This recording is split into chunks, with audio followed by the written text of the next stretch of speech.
ভিতরে আমাদের কিছু প্রতিনিধি গেছে, কিছু প্রতিনিধি মাস্টার থেকে কিছু প্রতিনিধি নিয়ে গেছে, সিলেক্টেডরা র্যান্ডমলি নিয়ে গেছে তাদেরকে। ওনারা এখন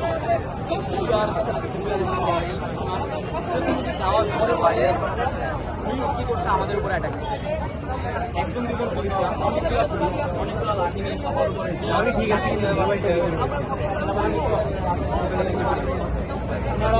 আমরা এখানে আমাদের আমাদের দাবি তারা ডিরেক্ট আমাদের উপরে লাঠি চার্জ করা।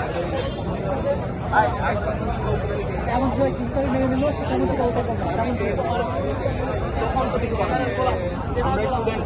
কখনো আমি দেখছি এই পর্যন্ত মনে করেন যারা স্টুডেন্ট ছিল তাদের উপরে মনে করেন কেউ যাইতে পারেনি, তাদের সাথে অবিচার কেউ থাকতে পারেনি।